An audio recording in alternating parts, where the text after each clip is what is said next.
posverdad es la era en la cual la verdad pierde relevancia, ¿sí? No es una era de la mentira, no es una era de la falsedad, sino es una era en la cual la verdad pierde relevancia. La llamada era posverdad, que fue palabra del año en el año 2016, ¿sí? De acuerdo con los diccionarios Oxford, se da como consecuencia del uso repetido de este término, de esta expresión, era posverdad, cuando se analizaban estos dos fenómenos del año 2016, si recuerdas la elección de Donald Trump.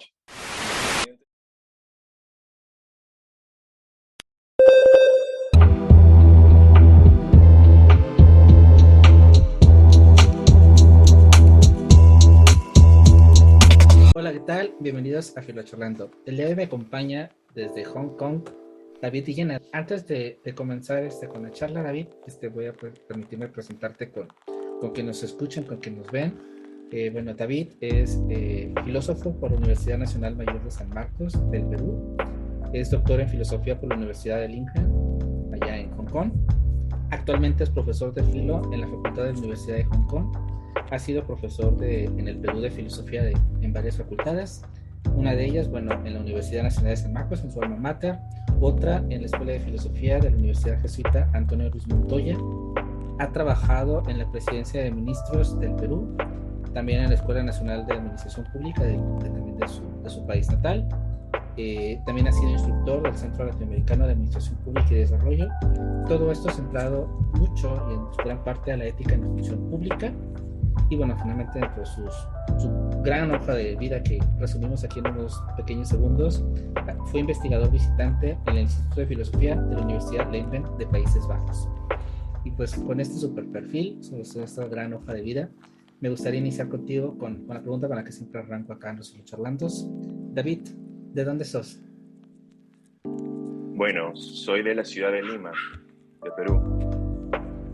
¿Y qué nos pudieras, ahora sí que, incluso visto con nostalgia desde tan lejos, qué nos puedes platicar de tu ciudad acá, que nos enamore y que queramos como que tener la espinita de por esto hay que ir a visitar Lima, o por eso hay que regresar a Lima? Bueno, hay muchos lugares que visitar en Lima. Es una ciudad con mucha historia, una ciudad con mucho pasado colonial, y también encuentras algunos sitios arqueológicos de su pasado precolombino. Entonces, y esto no es particular de Lima, esto se da en todas las provincias, departamentos, regiones del Perú. El Perú ha sido un foco el territorio que hoy ocupa el Perú, fue un foco de civilización en el pasado. Entonces, hay mucho que visitar, hay muchos sitios arqueológicos que visitar. Por supuesto, vas a Cusco a visitar Machu Picchu, pero no necesitas ir hasta Cusco para visitar sitios arqueológicos precolombinos. Puedes visitar, de hecho, no exactamente en la ciudad de Lima, pero en lo que se conoce como el departamento o región de Lima, la ciudad de Caral, que fue la primera ciudad en el continente americano, que tiene más de 5.000 años de historia. Es algo impresionante, de verdad, cómo surge allí, en las costas del Pacífico, la civilización en este continente. Entonces, sí, si eres una persona con afinidades hacia la historia, hay mucho que visitar en la ciudad de Lima. Muchos toman a Lima nada más como una ciudad de paso, nada más para ir a Cusco, o para ir a Arequipa, o para ir a la selva, a la Amazonía, pero puedes pasar. Te recomendaría pasar varios días y hasta por lo menos más de una semana en Lima visitando los sitios arqueológicos. Dentro de la ciudad también hay lo que se conocen como huacas, que son lugares ceremoniales de las culturas precolombinas. Están en el centro de la ciudad misma. Entonces tienes también la Plaza Mayor de Lima, puedes visitar lugares con el pasado colonial, del Perú, el virreinato del Perú. Y por supuesto, ahora en las últimas décadas, en las últimas 2 décadas y específicamente más aún en la última década, la industria de la gastronomía ha explotado en la ciudad de Lima. Lima es una de las capitales gastronómicas en el planeta. Entonces, si te gusta la historia, si te gusta la culinaria, por supuesto, visita Lima. Quedarás encantado. ¿Y qué platillo nos recomendarías de Lima? A ver, para ir preparando ahora sí que los jugos gástricos. ¿Qué platillo te recomendaría? El platillo tradicional, que es la llamada causa limeña. ¿Y qué es? Y por supuesto también que es como, bueno, no soy especialista cocinando así como para describírtelo, es un tipo de papa que se mezcla. Me pones en compromiso que no tengo todos los detalles, que se mezcla con otros ingredientes y luego la hacen como un relleno con diferentes, puede ser pollo o atún, en fin. También hay mucho, lo que allí también abunda son los dulces, los postres, los picarones, la mazamorra limeña, también los llamados anticuchos. Sí. Te recomendaría que comas causa, por supuesto, ceviche, que no es solo de Lima, pero hay grandes cevicherías en Lima, por supuesto. Probablemente el mejor ceviche es en Piura, pero en Lima hay muy buenos. Sí, hay una calle específicamente dedicada solo a ceviche. No solamente una calle, te estoy diciendo, hay muchas calles que nada más se dedican a cevicherías. Entonces, ceviches, por supuesto, tienes que probar también allí en Lima. No te voy a dar los nombres los nombres de las cevicherías, te los puedo pasar por correo electrónico. No te los doy aquí. Nos cobran el... Exacto, no te los doy en vivo, pero sí te puedo dar una lista de restaurantes que visitar, por supuesto. País de primera, de primer nivel. Sí. Oye, David, y ahorita que hablabas de dulces, bueno, de niños solemos comer luego muchos dulces, es como parte de nuestra afición, o de muchos niños.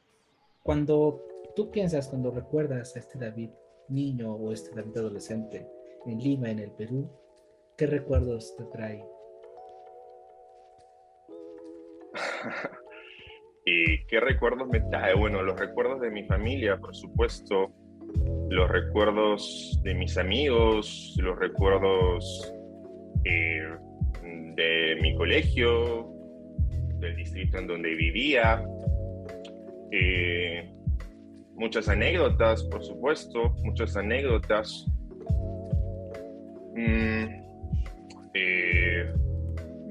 Visitando la playa también. Bueno, sabes que Lima está al lado del Pacífico. Sí, recuerdos de las vacaciones, ¿no? Playa, muy fácil ir a la playa, recuerdos de familia, de niños. Sí. Específicamente me preguntas por, no sé, una anécdota. Sí, algún recuerdo que recuerdes, algo ahí como... ¿Ligado a la filosofía? No. Puede ser lo más mundano del mundo. Ahora sí, lo más mundano, lo más... Bueno, ya que estamos acá, Pilo, charlando, es el nombre de tu programa, me ha venido a la mente una anécdota filosófica de niño. Bueno, yo tenía una prima que estudiaba medicina. Yo tendría probablemente por aquella época 7 años, casi 8. Y siempre conversaba mucho con esta prima. Bueno, digo tenía porque lamentablemente ella falleció. Bueno, falleció muy joven, de hecho antes de terminar su carrera.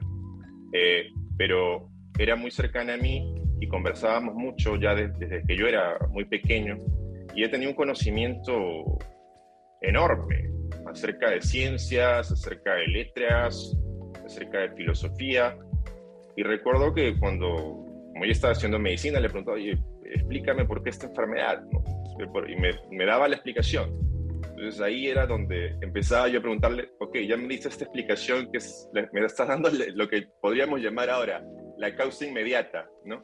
Pero ¿por qué? O sea, ok, me enfermé por este virus, pero ¿por qué este virus existe? ¿Pero por qué? ¿Por qué? ¿Por qué?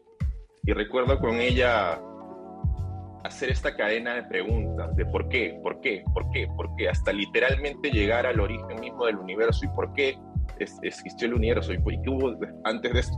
Así, ¿no? Empezando desde la pregunta por un simple resfriado, ¿por qué tuve este resfriado? Llegábamos hasta la pregunta de por qué el universo empezó. Simplemente llevan haciendo la cadena de por qué, por qué, por qué, por qué, por qué, por qué. Eso es algo que se me ha venido a la mente ahora que me hablas de un recuerdo de infancia y vinculado a una experiencia filosófica de infancia, por ejemplo. Estas conversaciones con esta prima acerca del por qué, y llegábamos a mencionando temas de evolución, o sea, imagínate, ¿no? Wow. Hasta Big Bang, sí. Pobre prima, la hacía sufrir con las preguntas. Sí, recuerdo que... Pero también le gustaba, se reía también, por supuesto. Se reía mucho, pero sí me acuerdo que sí, en un momento tuvo... Ok, tú me preguntas esto, pero ¿por qué? Y algunas veces también, que esto era también en estas discusiones que teníamos con ellas, en estas cadenas de por qué, llegábamos a un círculo. Es como que tú tienes una palabra en un diccionario, buscas la definición de la palabra A y te la definen en términos de la palabra B. Buscas la definición de la palabra B y te la definen en términos de la palabra C. Buscas la definición de la palabra C y te la terminan definiendo en términos de la palabra A. O sea, terminaste en un círculo, ¿sí? Les recuerdo que a veces en estas conversaciones con ellas terminábamos a veces yéndonos hasta el último extremo, ¿no? Pero también a veces volviendo sobre el círculo. Mira, traías ya en la médula ahí la espinita filosófica. Sí. Claro. Oye, David, y bueno, aprovechando que estamos en los planos filosóficos, ya que nos estamos viendo por acá, quizá de las preguntas más difíciles que muchas veces nos llegan a hacer, y probablemente tú te la llegaste a hacer de niño, ¿quién es David Villena? ¿Qué te define? La pregunta por la identidad personal. Sí. ¿Quién soy yo? Bueno, tengo ahí un texto. Soy una persona. Bueno, ¿qué me define? ¿Qué me define en términos personales? Digamos, esta tensión por esta búsqueda siempre de explicaciones, esta búsqueda por aclarar los conceptos, esta búsqueda por tratar de, aunque sea, plantear el problema de una manera clara. Siempre es difícil resolver el problema, ¿cierto? Pero aunque sea, tratar de brindar una aclaración del problema. O sea, digamos que eso podría definirme en términos de David Villena como alguien que se dedica a la filosofía. Excelente.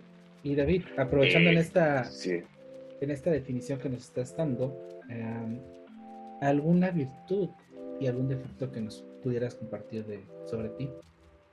Caramba. Son las difíciles. No, sí, preguntas muy difíciles las que me estás haciendo, por supuesto. Como si estuviésemos aquí en un diván. ¿Alguna virtud y algún defecto? Yo creo que la virtud que podría mencionar, a ver, esta pregunta, lo que se me viene a la mente, la virtud sería una apertura a escuchar críticas y a cambiar mis ideas a partir de la crítica. No me abrazo a mis ideas, no las defiendo con uñas y dientes hasta el final. Estoy dispuesto a abandonar las ideas si se me presenta la evidencia de que estoy equivocado. Esa apertura a la crítica esa apertura a nueva evidencia, creo que podría considerarlo como una virtud. Ahora, un defecto. Probablemente lo mismo, ¿no? Esa apertura hacia la crítica, esa disposición a no abrazar tus ideas con uñas y dientes hasta el final, probablemente también sea en algún sentido algo negativo, ¿no? Pues para la investigación y para la búsqueda de conocimiento y de la verdad, si es que la hay, se requiere también de algo de dogmatismo, ¿no? Entonces, puede ser visto como una virtud, pero también como un defecto, ¿sí? Es lo que te podría responder ahora. Y ya para dejar el diván y ya empezar a escudriñarlo lo filosófico, un dato curioso, bizarro, inútil sobre David Villena que podamos saber de ti. Sí, lo más... Este dato no nos está cambiando la vida sobre ti, pero es lo más curioso que podemos saber. Un dato curioso y bizarro. O inútil, hacia algo... Inútil. Caramba. Gustos, manías, fobia, sueños, delirios. Un dato curioso. A ver. Fobias, manías. Caramba. Algo raro. Ok.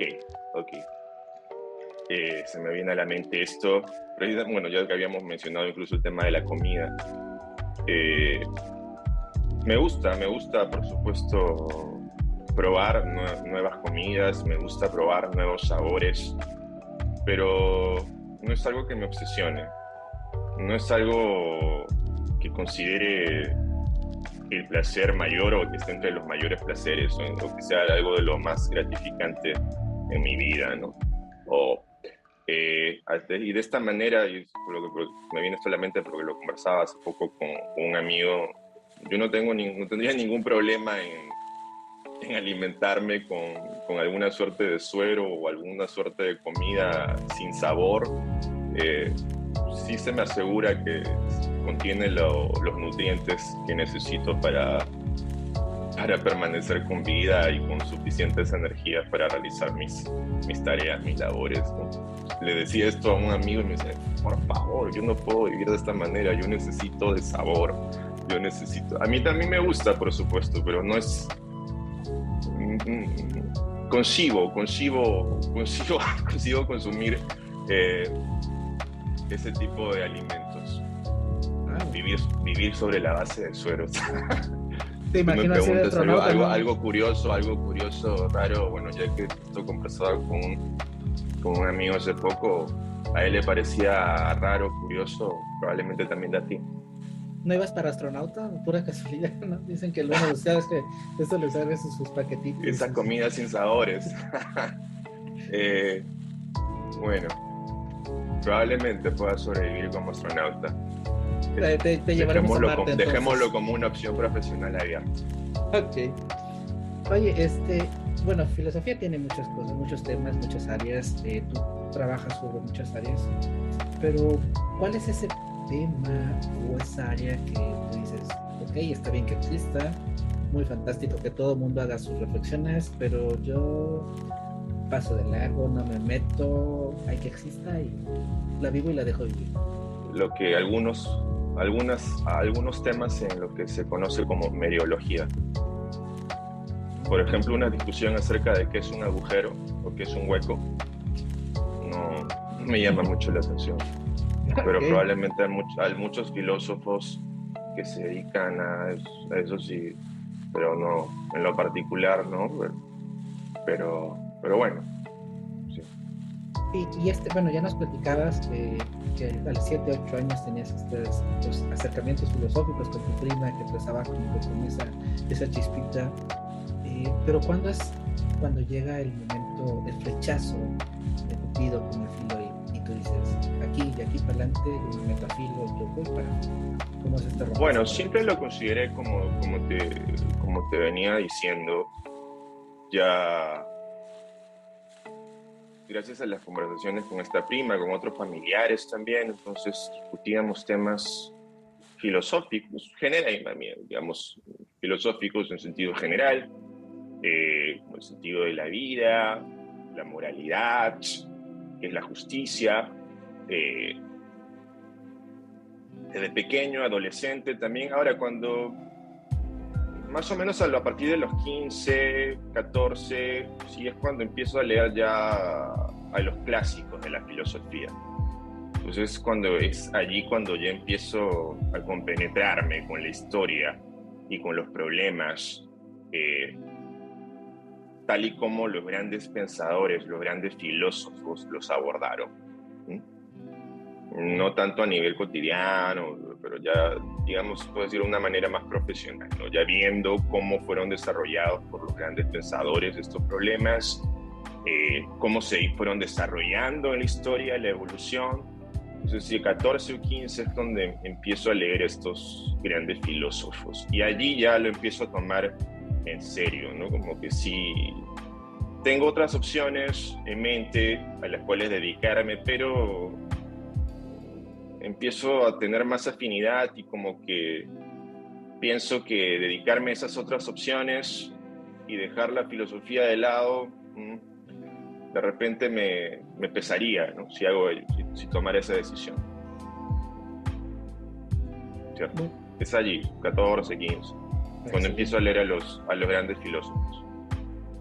Y ¿cómo, David, me platicabas antes de empezar a grabar, bueno, te tocó hacer un tour con este trabajo que hacías sobre estos cursos que impartiste de ética en la función pública? Hiciste tú por Latinoamérica, por varios países, andabas en Países Bajos y todo. ¿Cómo llegas a Hong Kong? ¿Cuál es? O sea, ok, interesante. Bueno, sí. Exacto, como mencionaste, impartí una serie de talleres, cursos, seminarios sobre ética de la función pública durante varios años en la Escuela de Administración Pública del Perú, que dependía de la presidencia del Consejo de Ministros. Y también, bueno, no solo en Perú, sino también en otros países de América Latina. Y también en contacto con España y Portugal. Sí, viajé mucho, tuve contacto de primera mano con diferentes realidades, con el trabajo de los servidores públicos en diferentes niveles. Desde, digamos, gente que está de recepcionista, hasta mandos medios, hasta lugares, posiciones ejecutivas, impartiendo talleres y seminarios. Fueron experiencias enriquecedoras, por supuesto, conociendo realidades. Había diferencias, pero estructuralmente los problemas notaba que se iban repitiendo una y otra vez.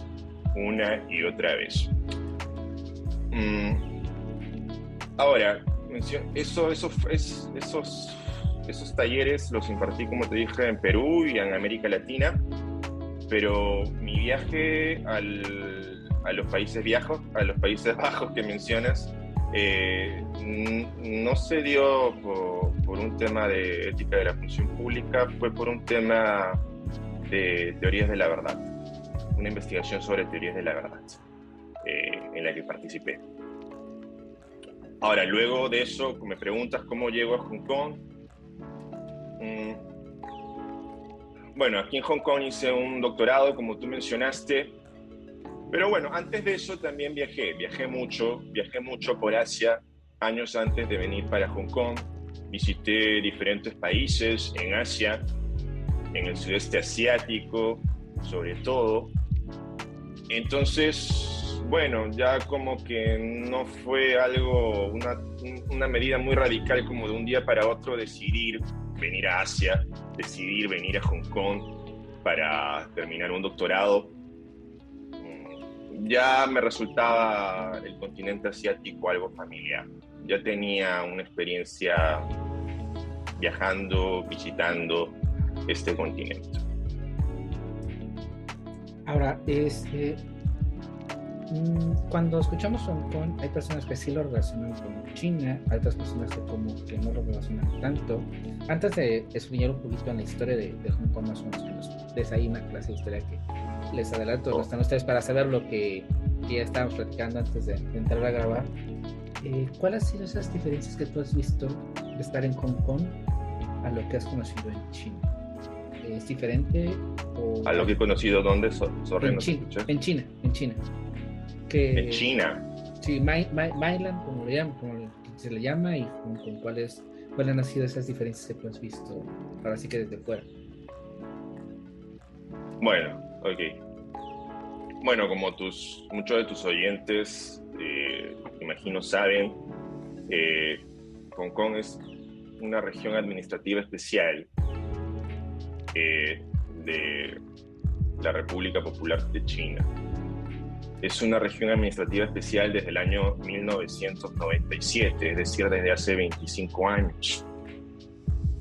Antes de ello fue un territorio, por un tiempo colonia, y en los últimos 15, 17 años de dependencia del Reino Unido, fue un territorio llamado territorio de ultramar. Entonces, Hong Kong tiene un pasado colonial marcado, digamos, ¿no? Entonces, la influencia británica aquí durante más de 150 años, por supuesto que todavía la puedes ver aquí.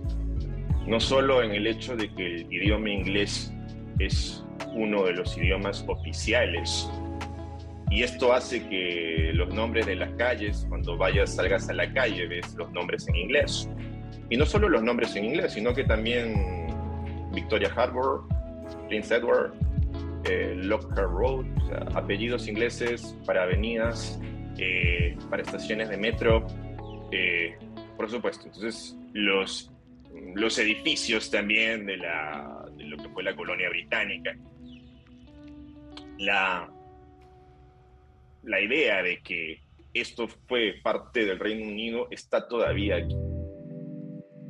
Han pasado solo 25 años. Bien. Entonces, por supuesto, entonces tú vas para China continental. Sí, desde el solo hecho de que sales a la calle, no ves los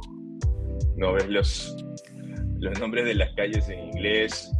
Otra cosa es que aquí el inglés es lengua oficial, como te decía, y se enseña en los colegios,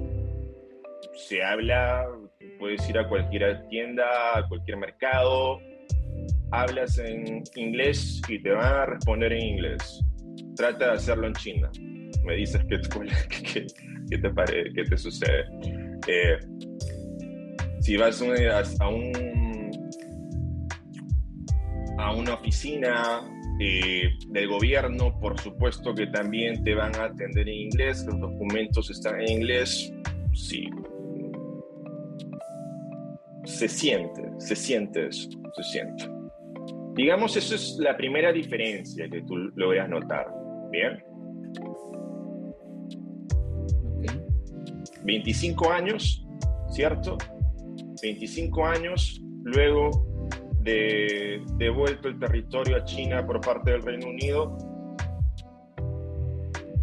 y todavía tienes los nombres de las calles no han sido cambiados, ¿eh? Los nombres de las estaciones de metro no han sido cambiados. Muchas leyes no han sido cambiadas. Muchas ordenanzas no han sido cambiadas. Incluso ahora muchas veces aquí se apela a ordenanzas o decretos de la época colonial para juzgar a alguna persona que haya cometido algún delito, ¿no? Sí. Y bueno, más diferencias también, por favor. Al ser una región administrativa especial, Hong Kong tiene un alto grado de autonomía.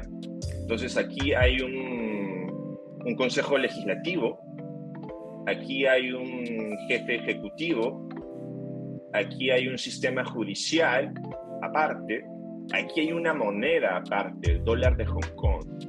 No es la misma moneda que se usa en China. ¿Sí? hay una economía aparte. Hong Kong se rige bajo el principio llamado de un país, dos sistemas. Es diferente en ese sentido. Bueno, mucho que hablar, por supuesto. Te estoy dando solamente algunos cuantos detalles, ¿no? Ahorita que hablas de esto de, por ejemplo, de que si hablas en inglés, pues te contestan que no pasa así que en China continental. También, por ejemplo, el trato con los extranjeros es diferente, no es más natural, o es porque tú estás, si vas a una ciudad pequeña, una ciudad mediana, que no es una capital, en China te ven raro, ¿no? Eres como que el foco, si eres extranjero, todo el mundo te voltea a ver porque eres el extranjero. ¿Cómo es en Hong Kong? ¿Cómo lo has vivido tú esa experiencia de ser extranjero, pues en No, Asia? ser extranjero no es ninguna peculiaridad aquí, ¿no? Esto está lleno de extranjeros, esto está lleno de expatriados. De hecho, Hong Kong es la ciudad con más proporción, con su número de habitantes con más expats en el planeta.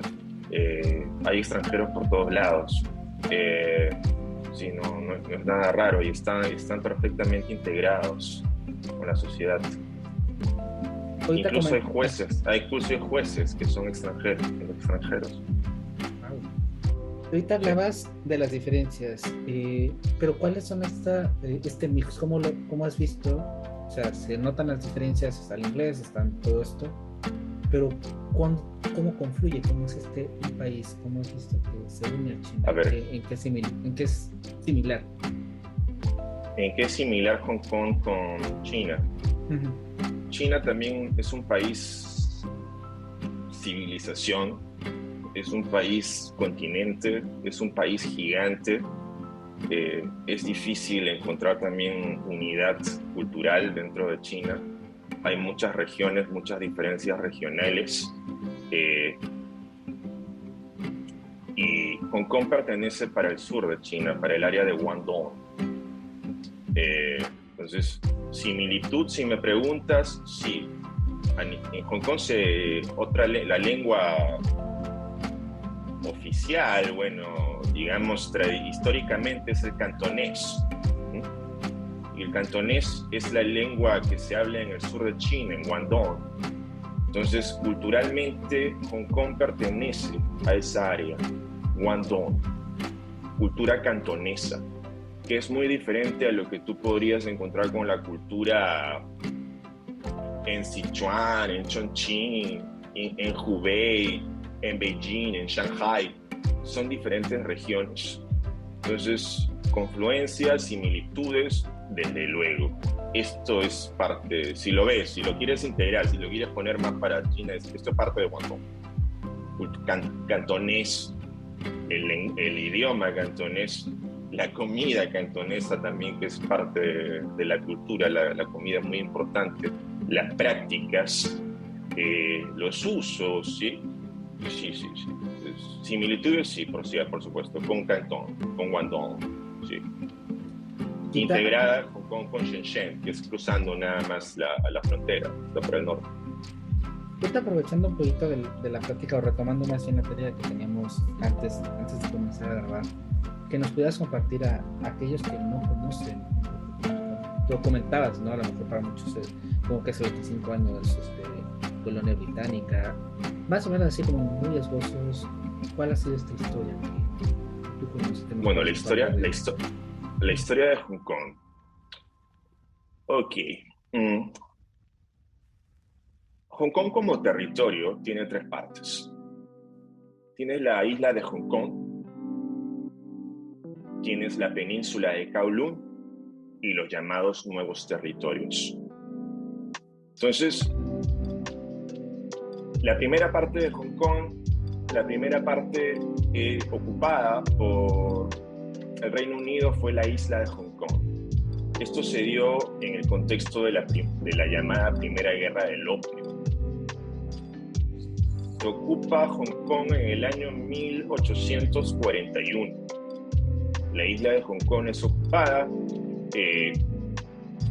Para aquella época, esta isla, que se encuentra en el extremo sur, si ustedes ven el mapa de China, se encuentra en el extremo sur de China, Hong Kong era ocupada por apenas 7.000 habitantes, dedicados a la pesca sobre todo. 7.000, tan solo. El día de hoy Hong Kong como territorio tiene 7.5 millones de habitantes. Bueno, el Reino Unido ocupa la isla de Hong Kong en el año 1841. Sigue la guerra del opio. Hong Kong es utilizado como base de los barcos, de la Armada Británica, también para comercio. Y luego oficialmente, cuando se firma el Tratado de Nanjing, se firma en el año 1842, en donde se cede Hong Kong, China capitula y cede Hong Kong, la isla de Hong Kong, a perpetuidad al Reino Unido.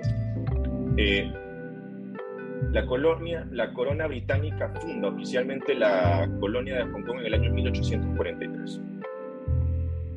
Entonces, allí empieza oficialmente la historia de Hong Kong, la historia como colonia, 1843. Hong Kong, literalmente Hong Kong significa puerto fragante, como de fragancia, puerto con mucha fragancia, con el olor, ¿sí? De buen olor, ¿no? Es un puerto natural, impresionante, pero luego en la Segunda Guerra del Opio, que se da en menos de 20 años de ocupado Hong Kong, y en la Segunda Guerra del Opio no solamente participa el Reino Unido, sino también Francia. El Reino Unido y Francia vencen a China, y no solamente la vencen, digamos, en el mar, sino que ocupan Beijing y saquean el Palacio de Verano, lo que se considera como una humillación histórica. De hecho, lo que China llama el siglo de las humillaciones empieza con las guerras del opio. Entonces, al ocurrir esto, cuando los franceses y británicos saquean este palacio y ocupan Beijing, el emperador huye, se va de Beijing y se ve forzado también el imperio de China a firmar un tratado de paz, el tratado de Beijing, la convención de Beijing. Y en esta convención lo que va a obtener el Reino Unido, aparte de cuestiones ligadas al comercio, libertad de comercio, obtiene la península de Kowloon, que se encuentra al norte, exactamente al norte del puerto de Hong Kong, muy cerca. Tú tomas un ferry, simplemente en 3 minutos cruzaste de Hong Kong para Kowloon. Y toman esto por cuestiones estratégicas, de acuerdo con los británicos. Porque al estar tan cerca de la isla, si otra potencia toma la península de Kowloon, Hong Kong, la seguridad de Hong Kong está en riesgo. Ellos, por cuestiones estratégicas, toman la península de Kowloon. Y porque también Kowloon es una planicie, mientras que Hong Kong es una isla, cierto, pero no es una planicie, tiene muchos montes, muchas colinas, muchos cerros, su geografía es muy accidentada. Pero Kowloon, la península de Kowloon es una planicie y eso les permite allí poner tropas, hacer ejercicios militares, entonces por cuestiones estratégicas y militares. Toman la península de Kowloon en esta Segunda Guerra del Opio y también la toman a perpetuidad, de acuerdo con la Convención de Beijing. Ahora, también lo que aceptan los británicos es que, es una cuestión curiosa, en Kowloon va a permanecer un fuerte, lo que luego se llamaría la Kowloon City, la ciudad amurallada de Kowloon. De repente tú has escuchado acerca de esto, has visto las películas, ¿no? Que es como, al final es tierra de nadie, ¿no? Ganía el Reino Unido, pero luego de que cae la República de China en la revolución y empieza la República Popular de China, no tienen control efectivo de esa ciudad amurallada y se convierte en tierra de nadie. Entonces allí puedes ver las películas, se filman las películas de Van Damme, las películas de Kung Fu. Tiene mucha de leyenda eso. Bueno, eso como una cuestión anecdótica. Hoy no existe la ciudad amurallada de Kowloon, fue demolida. Pero bueno, en la Segunda Guerra del Opio, entonces el Reino Unido toma la península de Kowloon. Y luego de algunos años, cuando China ya empieza a flaquear más, ¿no? Empieza el imperio de China a mostrarse más débil. Otras potencias europeas toman puertos como Alemania, Rusia toma un puerto en el norte de China, Francia también toma un puerto, e incluso Francia toma un puerto cercano a Hong Kong. El Reino Unido decide ir más para el norte. Entonces negocia con China la cesión de lo que se conoce como los nuevos territorios, que de hecho es el 90% del territorio de Hong Kong, de la administración de Hong Kong. Es el 90% del territorio. ¿Sí? Kowloon, la península de Kowloon y la isla de Hong Kong constituyen únicamente el 10% de todo el territorio. En los nuevos territorios está la gran isla de Lantau, por ejemplo. Es más grande la isla de Lantau que la misma isla de Hong Kong. En la isla de Lantau está el aeropuerto. En la isla de Hong Kong estaba ahora Disneyland. El Big Buddha, el Gran Buda también, si ves allí estas guías de viaje. Y en los nuevos territorios hay muchas zonas naturales, muchas reservas. Ahora, algo importante. El Reino Unido toma en el año 1898 los nuevos territorios, pero por interés económico de los británicos, ellos no fuerzan a China para que en esa segunda convención de Beijing los nuevos territorios sean cedidos a perpetuidad, porque temen un efecto dominó, que si ellos en ese momento piden más territorio a perpetuidad, las otras potencias europeas, Alemania, Francia, Rusia, también van a querer pedir a perpetuidad los territorios que están ocupando y puertos que están ocupando en ese momento. Entonces, para evitar que China se quiebre, porque eso no iba en interés económico del Reino Unido, para evitar este efecto dominó, no piden a perpetuidad los nuevos territorios, piden en una suerte de arrendamiento, cesión. Hay mucha ambigüedad ahí, pero lo que queda claro es que no es a perpetuidad. No es a perpetuidad. Entonces, con esto aseguran la integridad territorial de China y también la autoridad del emperador. Pero bueno, así quieren colaborar, ¿no? Pero China sigue con problemas, hay la guerra con Japón, China pierde la isla de Formosa, Taiwán. Entonces, luego, en ese tratado, en esa segunda convención de Beijing, en la que obtiene los nuevos territorios el Reino Unido por una suerte de arrendamiento, cesión, está que este territorio va a estar en posesión del Reino Unido por 99 años, esto es hasta el 1 de julio del año 97. Y efectivamente, ¿no? A finales de los 70, el gobierno de China, bueno, entonces ya no era el imperio, era la República Popular de China, lo que sea, ¿no? Empieza a recordar al Reino Unido este tratado, de que ya va a vencer. Trata de asegurar que este tratado, el fin de este tratado en el año 97 se haga efectivo, pero que no solamente se devuelvan los nuevos territorios, sino que también se devuelva la península de Kowloon y la isla de Hong Kong. Porque argumentan, la península de Kowloon y la isla de Hong Kong han sido siempre parte de China, y si fueron cedidos fue a perpetuidad, fue por la fuerza, fue bajo las armas. Entonces hay una suerte allí de disputa, litigio, y al final el Reino Unido acepta.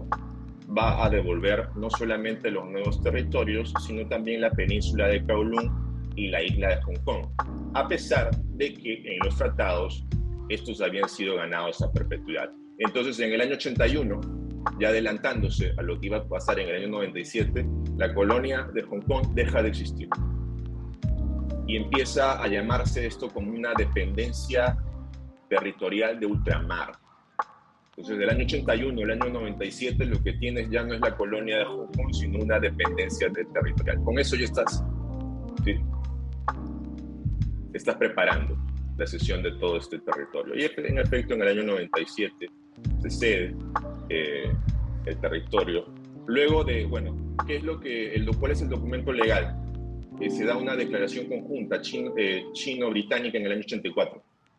Allí se dice en el año 97, 1 de julio, se va a devolver todo el territorio. Nuevos territorios, Península de Kowloon y Hong Kong. Y se acuerda también que se va a regir por la llamada ley básica, una suerte de mini constitución, y bajo el principio por 50 años de un país, dos sistemas. Hong Kong vuelve a ser parte de China, cierto, pero va a tener mucha autonomía, alto grado de autonomía, en todo, digamos, en materia económica, en materia de administración de justicia, en materia legislativa, pero no en cuestiones militares y de relaciones exteriores. Es decir, Hong Kong no va a tener no va a tener la autonomía para tener un ejército, una armada, ni tampoco va a tener sus propias embajadas. O sea, cuestiones de relaciones exteriores y cuestiones de defensa quedan para China. Lo demás, Hong Kong es autónomo. Eso es el principio de un país, dos sistemas. ¿Sí? Entonces, por 50 años, esto es desde el año 97, no, ahora ya estamos en el año 2022, estamos 25 años, entonces faltan 25 años más todavía. Pero no excluye, por cierto, en ese documento, luego de transcurridos 50 años, esto puede extenderse más, este principio de un país, dos sistemas. Eso no dice que va a terminar, simplemente estamos empezando con 50 años. Esto puede ir para más. En resumen, eso sería cómo empieza Hong Kong y cómo estamos ahora. Ahorita que nos das este vasto recorrido y que nos ilustra de muchas maneras, yo imagino que, bueno, generacionalmente esto impacta a las personas que nacieron después de este julio, a las personas que estuvieron antes, que fueron... El llamado handover. ¿Cómo tú tienes la suerte, yo te lo había platicado antes en lo que era preparando esta charla, pues de convivir, ¿no? Con personas, con adolescentes, con chicos, con todas las edades, que me imagino, y con varias personas que me imagino que vivieron este punto de inflexión? ¿Hay diferencia en cuanto al sentimiento de, no sé si sentirse chino, medio chino? ¿Cómo has sentido esta parte culturalmente en ellos ya? No sé si se sienten chinos, ¿no? ¿Es una cosa rara? ¿Cómo los ves ahí? Interesante pregunta. La cuestión de identidad, diferencias de identidad y diferencias generacionales. Bueno, hubo hace una cuestión de 5 años o 10 años una encuesta preguntando a personas aquí en Hong Kong cómo se identifican, las opciones. Entre las opciones está, por supuesto, chino o hongkonés. Y la abierta mayoría se identificaba como hongkonés. Pero hongkonés no es algo excluyente con ser chino. No es como que si soy hongkonés no soy chino. Es como que tú digas, como alguien diga, ¿cómo te identificas? ¿De Fujian o de China? Bueno, soy de Fujian, pero también de China. Entonces, en principio, la llamada identidad hongkonesa no es necesariamente excluyente con ser chino. Ahora, entiendo que tú estás preguntando esto en relación con las personas de la etnia Han, ¿no? Porque, por supuesto, abiertamente, étnicamente, estamos hablando del 98% de los habitantes de Hong Kong son de la etnia Han, ¿sí?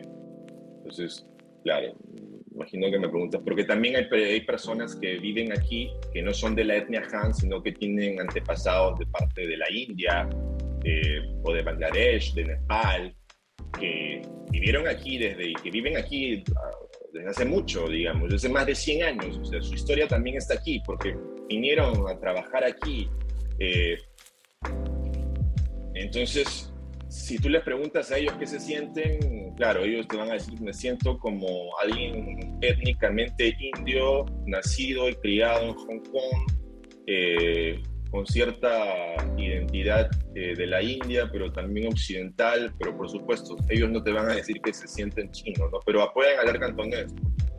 Pues étnicamente no, ahí tienes un problema étnico, ¿no? Étnicamente no son Han ellos, pero son de Hong Kong, tienen viviendo en Hong Kong, digamos, su historia, su familia, más de 100 años, pero difícilmente te van a decir que son chinos. Pues algo que sucede es que para parte de la identidad china también es una cuestión étnica, no es solamente una cuestión cultural, de valores, es también una cuestión étnica, racial. No, y creo que de lo que dices rescata esta parte de cómo mencionas que, porque muchos luego quieren desvincular, ¿no? El ser hongkonés de ser chino, y tú lo vinculas, y eso creo que es interesante porque maneja digamos, esta parte, es que te pueden asegurar, por ejemplo, alguien te dice, ok, yo soy de Hong Kong, tengo pasaporte británico, nací durante la colonia británica aquí, considero la corona británica, ¿no? Considero a mi reina. Salve la reina, ¿no? Sí, exacto, sí. Hay una persona de 35 años que dice, sí, es mi reina. Yo nací aquí, tengo mi pasaporte, pero soy chino también. Porque, primero, tengo la etnia Han, racialmente soy chino. Tengo la cultura también, mis padres, muchos, la mayoría de Hong Kong son, como te dije, Hong Kong solamente había 7,000 habitantes. Hong Kong ha recibido una serie de ola de inmigrantes de China, específicamente de Guangdong, sobre todo de Guangdong, durante todos estos 150 años. Así que no te van a sacar muy pocos y casi el porcentaje de 3-4% que te van a decir, yo he vivido acá en Hong Kong desde el inicio de la colonia británica, puedes trazar los lazos, la historia de mi familia. No. Sus padres, sus abuelos vienen de China continental. Incluso hay muchas personas, como te decía a ti, de etnia india, que su historia es mucho más larga aquí en Hong Kong. Tienen 100 años. ¿Bien? Entonces, como te decía, ellos te podrían decir, sí, yo soy hongkonés, tengo mi pasaporte, pero soy chino también, soy étnicamente Han, históricamente, sí, mi familia viene de China. Y sí, reconozco eso, o sea, reconozco esa historia, reconozco ese pasado. Pero no niegan su educación inglesa, su cultura también marcada por Occidente y su bien marcado acento inglés, que es el inglés de Hong Kong. Sí, entonces no es excluyente, que diga soy hongkonés, pero no chino. O sea, por favor, sus padres, sus abuelos, sus bisabuelos tienen su historia en China también, reconocen esa historia, pero sí, hay suficiente, ya después de una generación, 2 generaciones, ya con esta confluencia que hay con Occidente, aquí ya se genera otro tipo de identidad, otro tipo de cultura, otro tipo de aproximación a la sociedad, al mundo. Entonces, hay diferencias culturales, sí, pero históricamente se reconocen como chinos. Incluso los más radicales, no creo que alguien diga yo no soy chino para no reconozco mi historia china para nada. O sea, no, reconocen esa historia, reconocen la historia, pero culturalmente sí hay un cierto sentido de sentirse diferentes. Sí. Y eso no es solo algo que te lo pueden decir acá en Hong Kong, sino que también en la China continental, también ellos mismos te dan que los de Hong Kong tienen una manera de ver el mundo diferente. Y yo llegué a ti, ya ahora vamos a darle el giro al globo terráqueo, llegué a ti por un texto sobre verdad, sobre fake news en una página. Tú has trabajado mucho de esto, nos comentabas también el por qué llegaste a Países Bajos, ¿no? con esta investigación. Y la eterna pregunta de si hay una verdad, si hay verdades, esta cuestión que tú manejas mucho y que me encantaría que nos pudieras platicar sobre lo que es la teoría de la verdad y sobre todas estas ramitas que están saliendo o que se están poniendo de modas, como son las fake news, como son la posverdad, todo esto. Posverdad.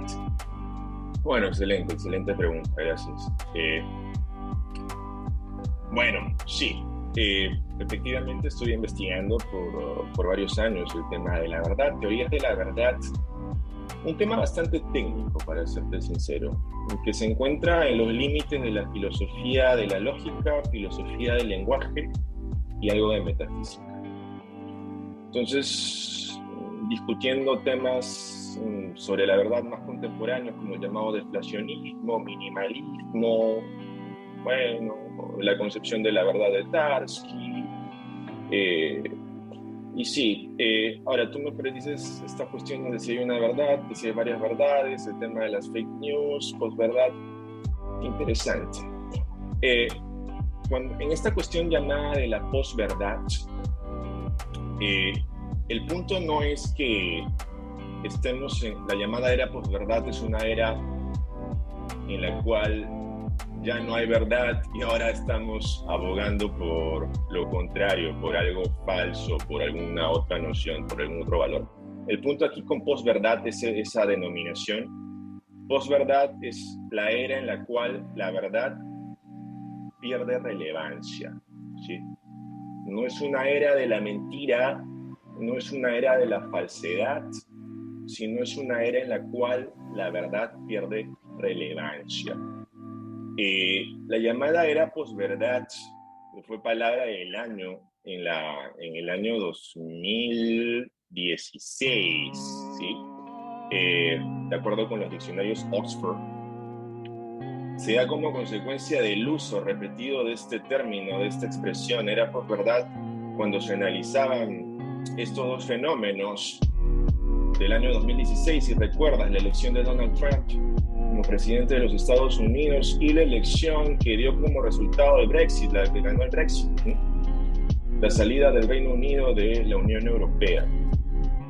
Entonces, en los análisis de estos eventos, de estos acontecimientos, estaba el hecho de que había muchas afirmaciones gratuitas, ¿sí? Afirmaciones que no tenían ningún asidero con los hechos, con la realidad, que no guardaban ninguna correspondencia. Y no era el hecho de que estos políticos que propugnaban el Brexit, que buscaban el Brexit, o quienes apoyaban a Donald Trump, estuvieran fabricando mentiras, porque la fabricación de mentiras supone que tú ofrezcas evidencia, ¿sí? Estás fabricando una mentira porque fabricas también evidencia. Quieres hacer pasar esa proposición falsa como verdad. Y tú sabes que es falsa y estás mostrando evidencia construida para convencer a los demás de tu proposición, de la verdad de tu proposición. Pero en la era posverdad, tú ni siquiera fabricas evidencia falsa. Simplemente lanzas afirmaciones que van a conectar con las emociones del oyente, con las emociones del auditorio. Conecta con las emociones, conecta con prejuicios, explota sesgos cognitivos. De eso se trata. No pierdas el tiempo fabricando evidencia, no pierdas el tiempo buscando justificar lo que dices. Ya no hay justificación. Esos grandes, digamos, cuando hablan de esta propaganda nazi o de la propaganda soviética, tú ves que ellos en su propaganda, en su elaboración de noticias falsas, ellos fabrican evidencia falsa también. Pero en esta era posverdad tienes noticias falsas, pero sin evidencia que la justifique. Simplemente son afirmaciones. ¿Y en qué se basa esto? En la explosión de redes sociales y que estas noticias se compartan y se hagan virales. Entonces tienes afirmaciones, ¿no? Como a alguien se le ocurrió decir simplemente típico que el Papa Francisco apoyaba a Donald Trump. No dio ninguna evidencia, pero esa noticia se reprodujo algo de cientos de miles de veces, ¿sí? Entonces, y así se van reproduciendo más, se hacen virales noticias sin ninguna evidencia, simplemente porque a ti te gusta lo que lees. Cuando estás en tu Twitter, en tu newsfeed de Twitter o de Facebook, te gustó lo que leyó, no, ni siquiera leíste evidencia, pero te gustó y lo compartes, te hacen like, comparten más. Entonces, otros que les gusta comparten, y el algoritmo de Facebook y Twitter además intuye lo que a ti te gusta, ya te va mapeando e intuye lo que a ti te gusta, entonces va a mostrarte en el newsfeed noticias que te pueden gustar y que van a conectar contigo, con tus prejuicios, ¿sí? Y tú las propagas. Entonces allí tienes posverdad, ¿no? Posverdad es irrelevancia de la verdad, no hay justificación. Noticias falsas sin evidencia que la justifique. Esta es la gran diferencia con las noticias falsas de antes, ¿no? De esos de los nazis soviéticos que dan como ejemplo muchos. Ahora también que es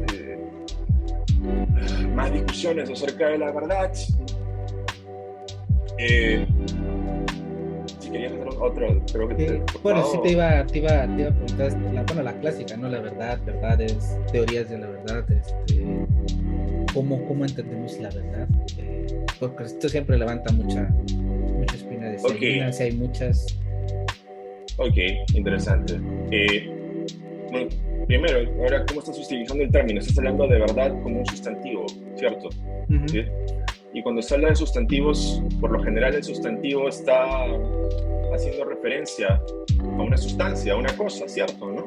Es como cuando tú dices la botella, ¿no? Sustantivo es porque hace referencia a una botella, a una sustancia, a una cosa, ¿cierto?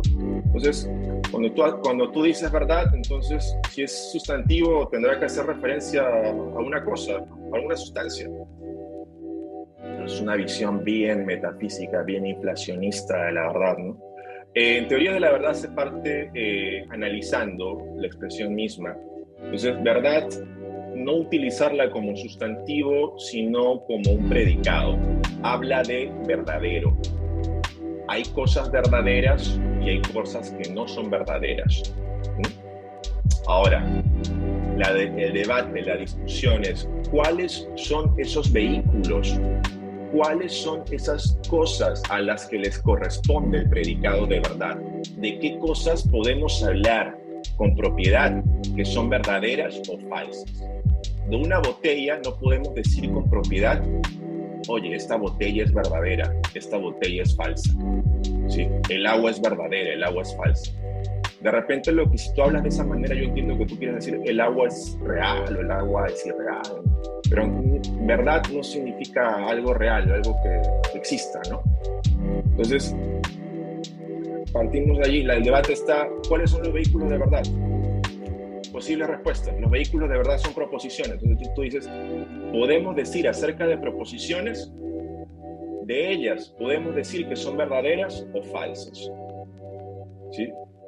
Otros dirán, no de proposiciones, sino simplemente de oraciones, porque proposiciones son entidades metafísicas, son entidades abstractas. Y si eres más nominalista, simplemente di que hay enunciados verdaderos, de lo que podemos decir con propiedad, ¿sí? que es verdadero o falso, es de los enunciados descriptivos. Entonces, posibles vehículos de verdad, proposiciones, oraciones y enunciados descriptivos. De esas entidades es de lo que tú puedes predicar verdadero o falso. Así es como empieza la teoría de la verdad, ¿no? Estableciendo su estatus, digamos, ontológico, no es una sustancia, es una propiedad, uno. Y dos, ¿a qué tipo de sustancia, a qué tipo de entidad puedes tú aplicar? ¿A qué tipo de entidad, de qué tipo de entidad puedes tú predicar la verdad? Entonces, posibles respuestas de proposiciones, de oraciones, de enunciados. Y ahí empiezan las argumentaciones. Entonces, tienes teorías de la correspondencia, teorías coherentistas, minimalismo también, en fin. Sí, bueno, también podrías decir pragmatismo. Y esto pues estamos hablando ya en términos generales de verdad, pero también podríamos usarlo esto más, seguir fraccionando esta discusión y decir, bueno, ahora tenemos, ok, verdades, proposiciones, enunciados, oraciones que describen hechos naturales, Solo aquellas proposiciones, solo aquellos enunciados son los que pueden ser llamados verdaderos o falsos. Otros dirán, no. También podemos llamar verdaderos o falsos a los enunciados, a las oraciones, a las proposiciones que describen hechos no naturales, tales como los hechos morales, por ejemplo. Decir que la tortura es algo impermisible, decir que el canibalismo es malo, también es un enunciado verdadero, porque está describiendo un hecho moral, que es un hecho no natural. Por ejemplo, también eso sería un realismo moral, que dice que existe la verdad moral. Las propiedades morales existen, hay hechos morales allí, ¿sí?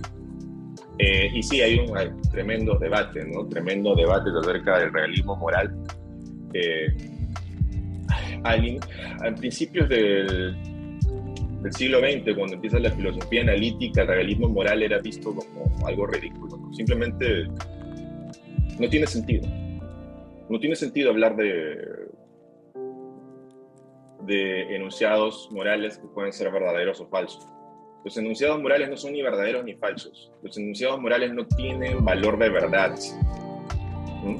Porque la entidad a la cual están predicando una propiedad no le corresponde. Son errores categoriales allí.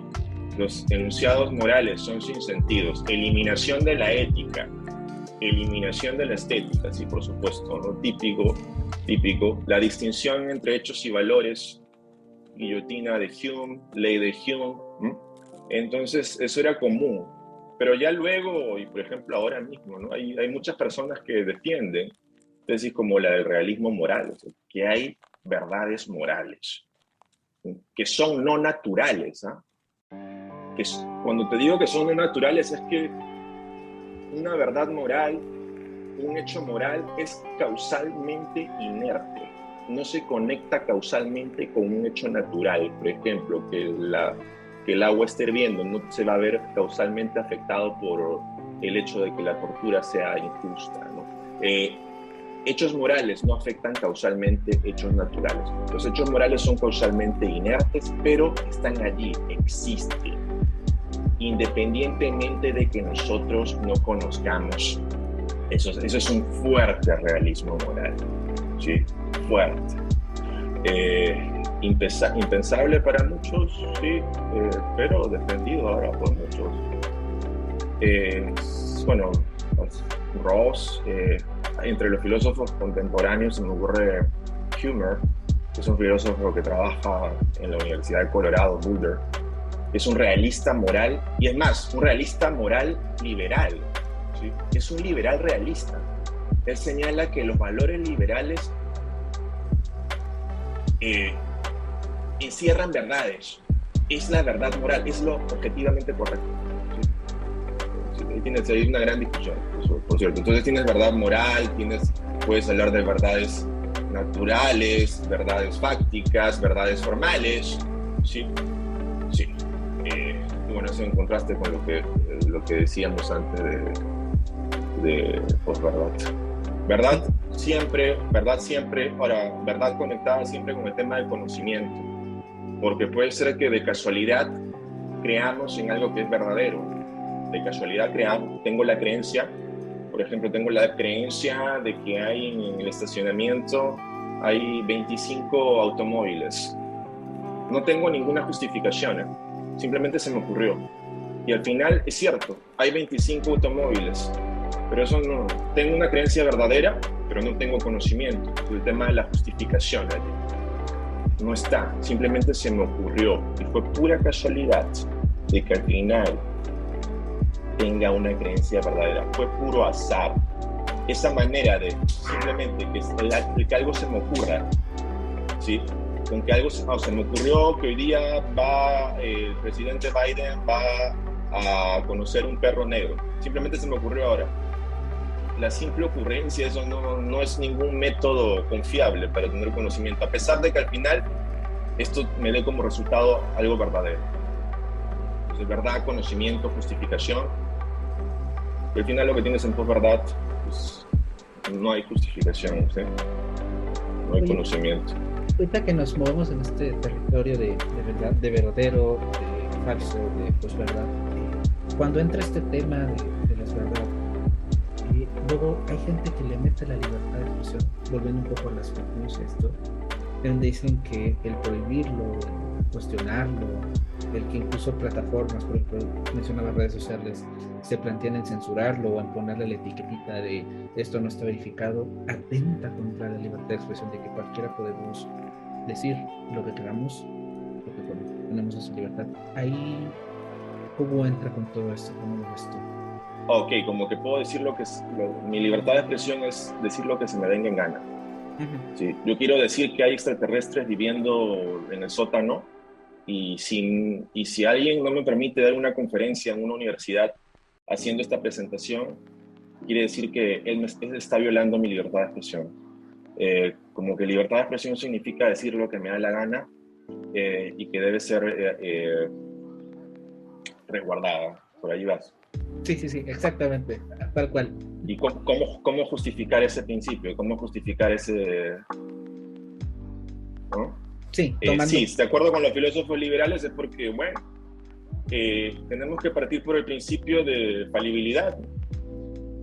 De repente hoy, mira la historia de la ciencia, mira la historia del conocimiento.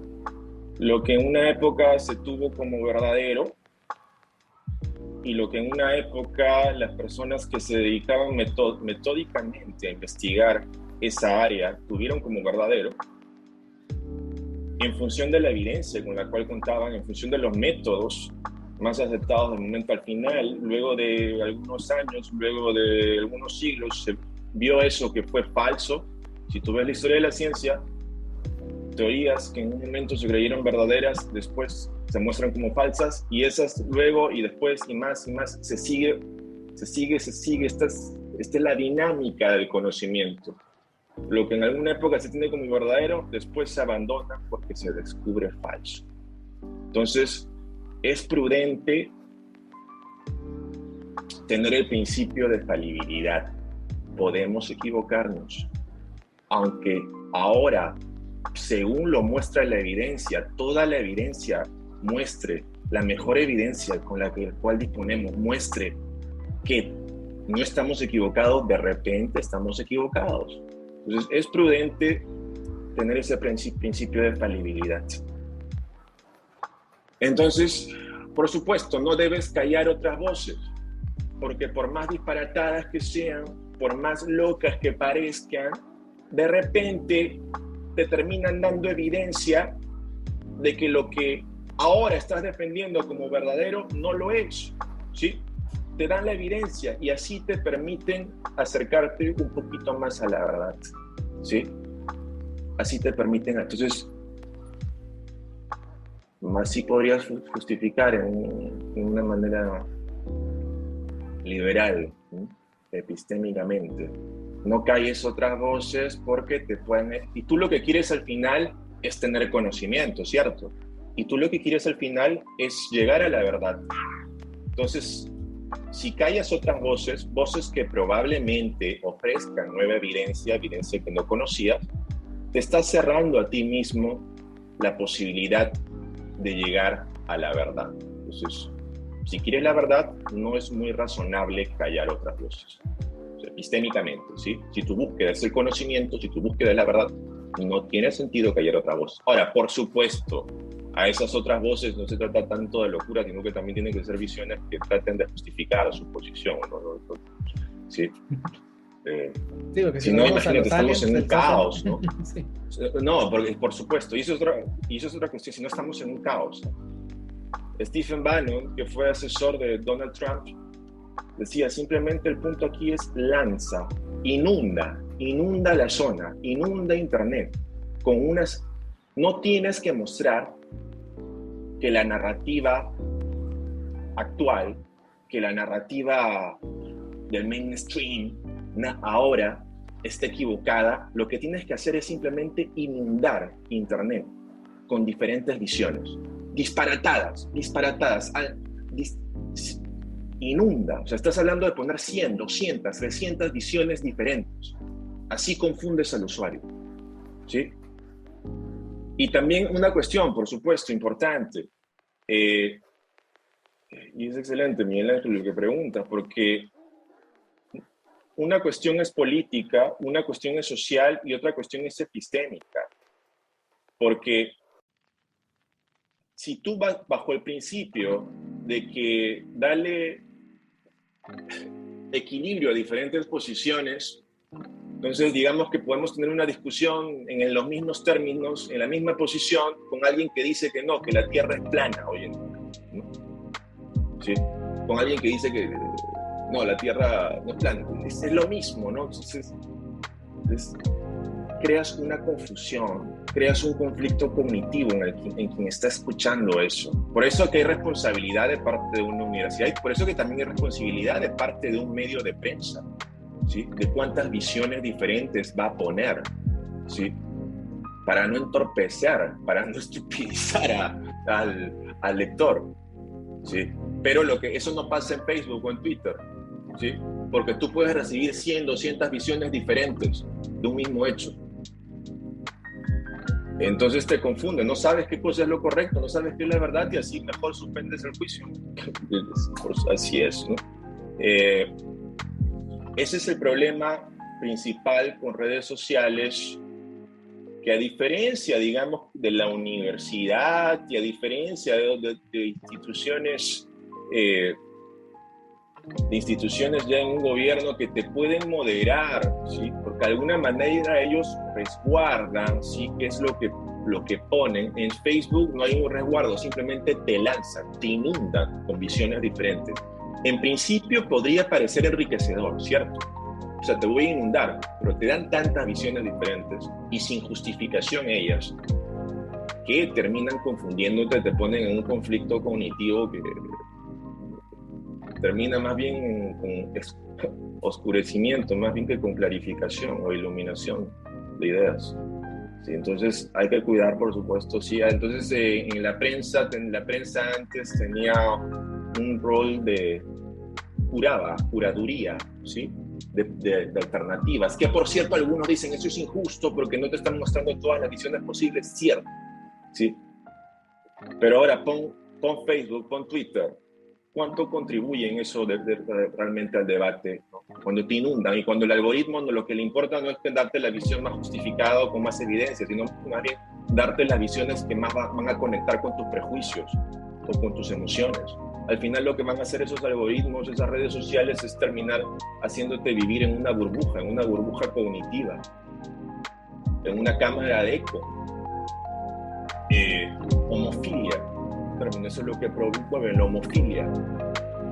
Simplemente vives, te gustan y tú eliminas. Porque, por cierto, esto también es cierto, cuando tú escuchas posiciones diferentes a las tuyas, eso te causa cierto dolor, ¿cierto? ¿No? Es algo incómodo, ¿no? Porque tendrías que al final aceptar de que estás equivocado y es algo incómodo, ¿no? Pero Facebook por eso va a evitar ponerte posiciones que no te gustan, ¿no? Visiones del mundo que no te gustan, porque eso te va a hacer incómodo, te va a causar incomodidad. Y si te causa incomodidad, tú vas a cerrar Facebook y no vas a permanecer en línea. Y Facebook lo que quiere es que tú permanezcas el mayor tiempo posible, ¿sí? En línea, ¿sí? Twitter también. Y por lo mismo, por esa idea que tienen ellos del negocio, hacerte quedar el mayor tiempo posible en línea, no te van a poner visiones que te van a incomodar, ¿no? Bueno, en fin. David, ya para ir cerrando después de este compendio interesantísimo sobre libertad de expresión, te voy a lanzar una que no te había comentado y bueno, te voy a poner a reflexionar un poquito. Si fueras una marca, ¿cuál sería tu eslogan? Una marca. ¿Cuál sería mi eslogan? Dame opciones y yo te dame un ABC. No, tú así, ¿cuál? Dame opciones y te digo, esto me gusta más. No, ¿cuál es mi eslogan? Así como no sé, cuando Apple, ¿no? Mi eslogan sería... Bueno, te voy a dar un eslogan socrático. Solo sé que nada sé. Excelente. No podía cerrar de mejor forma. Ahora sí, para cerrar, David, que nos compartas, y bueno, que van a quedar todos los enlaces en la descripción, bueno, para quien te estén escuchando de viva voz, cómo te pueden encontrar, dónde, papers, la página, todo, redes, qué sé. Ok, gracias. Sí, me pueden encontrar, puedes visitar mi página web, davidvillena.com. Allí van a encontrar algunas de mis publicaciones, algunos textos de conferencias, sobre todo allí en mi página web, davidvillena.com. No estoy manejando ahora redes sociales como Twitter, así que no. Por mi página web, davidvillena.com, allí van a encontrar también mi correo electrónico y envíenme correos, mensajes, preguntas, comentarios, críticas. Para mí será un placer responder. Siempre estoy encantado de conversar y de discutir con personas que estén interesadas en la filosofía y en el conocimiento, en la vida, en la moral, en la ética en general. No, pues David, muchísimas gracias nuevamente por aceptar y muchísimas gracias por este regalo que nos has dado en este episodio de platicar tanto, de compartirnos desde historia de Hong Kong hasta lo verdadero y lo falso. Gracias por esta día para ti y noche para mí. Gracias a ti, Miguel Ángel, por darme esta oportunidad de compartir estos momentos contigo y con tu audiencia.